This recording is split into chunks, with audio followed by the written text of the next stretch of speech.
this is going to be your guide to the high jump in Kirby Air Riders. Now, this video took me hours to make because I went through many different vehicle combinations, finding out the best machine for the high jump, which riders are also the best for it. So if you could please leave a like on the video and comment your experience, it would help greatly with the YouTube algorithm. Normally I say I want you to share the video, but then you're giving away your advantage. So with that out of the way, let's talk about high jump strategies. So in my advanced tips and tricks video, I said, yo, you just want to hold it all the way down, and that's going to give you the best score.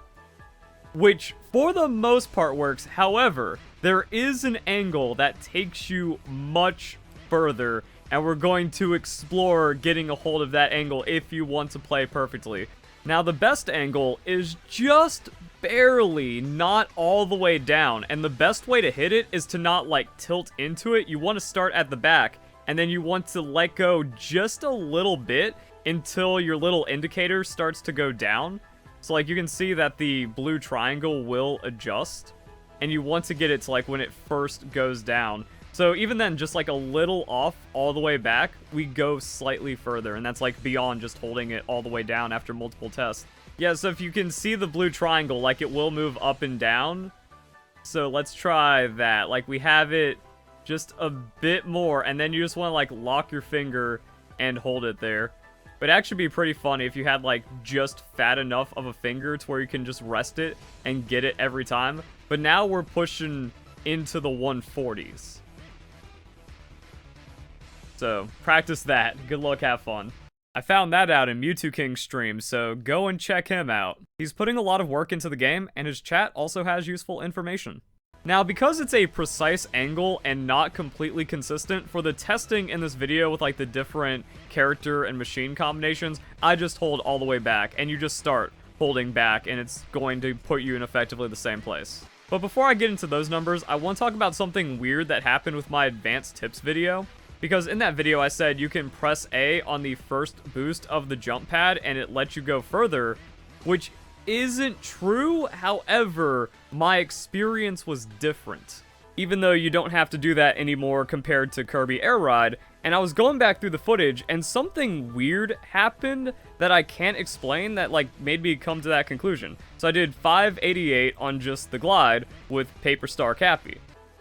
Then I showed what happened when I pressed A, and it got crazy because it looks like we got some kind of double boost. And then we ended up going almost 900 yards. And the weird thing is, I tested this again, like right back. I was like, whoa, that's way too much. So I hit A again, had the same thing happen, hit like 850 yards. I was like, oh, the boost pad actually works in the gliding challenges. And then I did nothing again and went back to 500 yards. And we can see it's like, okay, we just hit that boost. And then we didn't get the second boost this time from that. So I did something that made it go further. And now the problem is, I can't replicate it. That, okay, I pressed A right there, we got a regular boost, and yeah, it just feels a lot different than when we rocketed out to 900 yards, and this is going to land around 500 yards. So I don't know if it's like a one frame timing, I don't know if there's a way of getting a double boost, or maybe it could just be some weird lag thing. My Switch was on and recording a lot, so maybe it was just hot, and it slowed down, and that caused the boost to register twice. For all I know, it was a bit flip. Now, you might be thinking, oh, you got a city trial run mixed in there, but no, we can see the top speed of 24 miles per hour going into the boost, and then something crazy there happened at the end, and then we just got to ride longer. But this one ended up going like 40-something seconds, 42 seconds, and then the other one only went 35 seconds. I've not been able to get past like 36 seconds again. Okay, so something weird happened. It led to a real result, but that ended up in misinformation because you don't have to press A on the boost pad, and pressing A at the right time has no noticeable difference except the 2 times it happened to me. So a lot of the characters that are good in the flight-based challenges make a lot of sense. You just want high amounts of lift, and then you're going to be just like the floaty characters. Waddle Doo, Waddle Dee, Cappy, Scarfy, then especially Starman, also Meta Knight, built for flying, and then Marks just has a lot of stats, like slightly above average on that lift, and then you also have a little bit of good flight speed. So the first character I tested was Marks with a lot of different machines, and some of them didn't make the list because Swerve Star is like 70-something yards.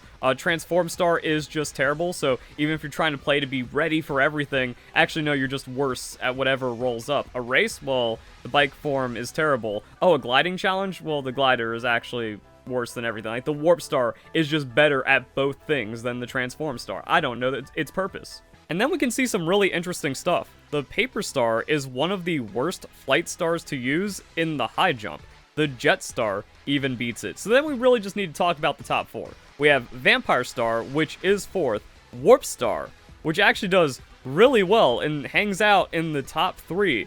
So even if you're thinking like, oh man, if I can't get on this Warp Star, I'm gonna lose to a Wing Star, you can actually out-stat check them and have a decent shot, or at least beat everyone else that's trying to do other things. You see a Starman finish on a Paper Star, he's losing this one, because the Paper Star doesn't go up, it goes out, and that's why I'm also splitting up the videos, because the results of just the distance glide is going to be very different. Now, one thing that didn't surprise me, but also kind of did, was the Slick Star. I knew the Slick Star had a crazy amount of lift, and it's actually a really good pickup for the high jump.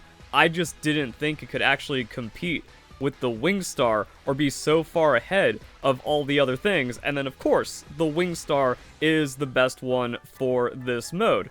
So what about other characters? Then I tried out Meta Knight. Meta Knight, slightly better than Marks with the Wing Star, slightly worse with the Slick Star. Now, there is about like a 1-yard variance, even if you're holding down the same way every time. Then the Warp Star is the same, and the Vampire Star is slightly worse, as well as the Paper Star being slightly worse. So Meta Knight just does better on the Wing Star, and then kind of worse on everything else. Don't know why. So like scaling interactions with the base character get kind of funky. Then we got Starman. Alright, what's Starman winning on? Slick Star. Wait, what? Slick Star is actually the best high jump star? I would say it's actually tied with Wing Star, and it seems to be character specific, and then I don't know what the extreme top speed versus glide interactions are for all the characters, testing like 12 plus glide with all of this stuff again.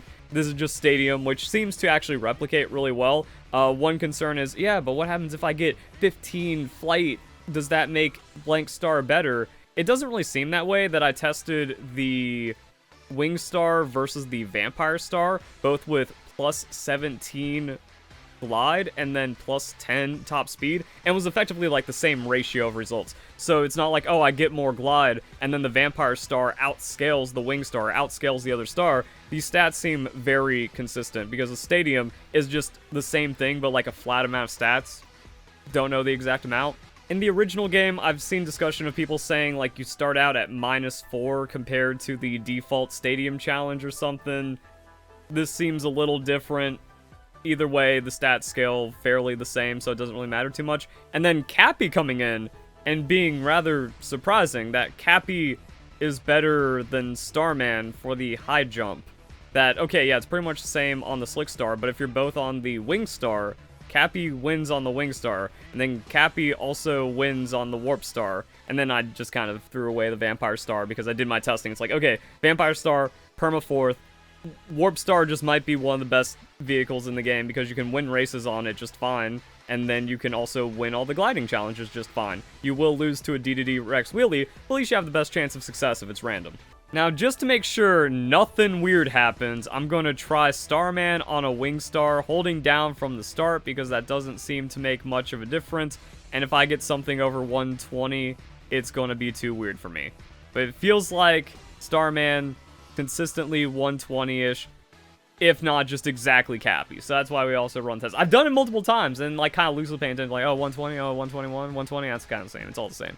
Does Cappy hit 123, or does he do a little better, because maybe I just wasn't holding down early enough from the exact start, and then that actually gives like a little bit of numbers. Also, I touched my stick just a little bit right there, and we might have lost like some yardage, so I like wiggled to the left just a little bit, so it could also be holding perfectly exactly straight down. But if you're like 0.1 degree off, it actually affects you by a yard or two. At least that's remaining fairly consistent. And then after that, just kind of did some other characters. What do you mean Waddle Dee is close to Starman? Like, you think Starman should just be the best by far to an insane degree, but no, you are, if we just change that Starman to like a 123, you're like 1-2% behind the Starman on Waddle Dee, and it's still really close. And then Kirby, and because there were so many surprises, I tested some other characters like, oh, does speed outpace something, or is the Slick Star crazy, or does the Wing Star give some kind of extra effect? Nah, Rocky is going to float like a rock. And then you might be thinking, oh, Susie is going to be much better because she has the little propeller, so that's going to make her really good in the high jump, right? No. Not at all. Now, what about Noir D2D? He's got crazy boost and crazy top speed and isn't super duper heavy. I wouldn't call that competitive. But if you are like absolutely worst last case, or you pick up a tome and you're like, oh man, it's going to be glider, high jump, and you're on Noir D2D and you don't have like a ton of weight, Wingstar ends up at almost 100 yards. Like, yeah, 20% worse, but that's what the stat farming is for, and that's also maybe the advantage of Noir D2D. Starman, like, if no Sky Island spawn, then maybe you can just beat a Starman if you have a Wingstar.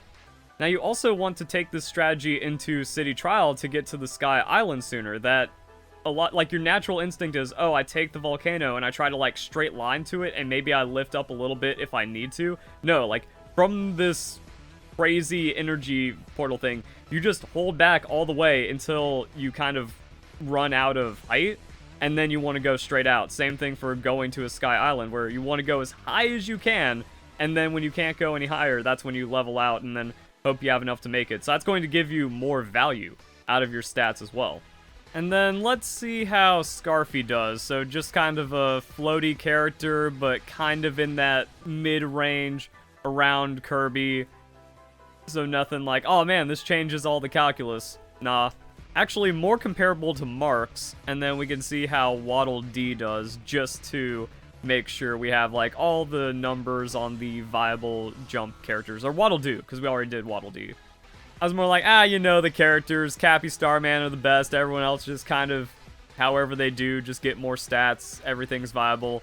And Waddle Doo, slightly better. Alright, he's in his own league.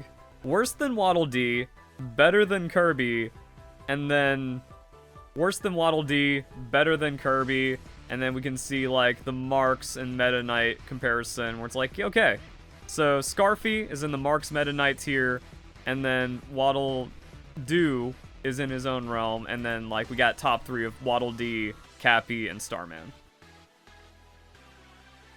Now, you might be wondering, where's the Shadow Star? And that's a good question, because I didn't buy that trash machine. Which means now we kind of have to retest, and then you can fit that in for yourself. Please don't significantly change the numbers. Okay, yeah, see, Shadow Star is trash. Verlisify always right. I guess we have to run it back just to make sure, but wow, that's worse than everything. Nope, not even Starman gets it. Alright, there we go. Hope you guys enjoy the video. Hope you all have a nice day. Thank you very much for watching.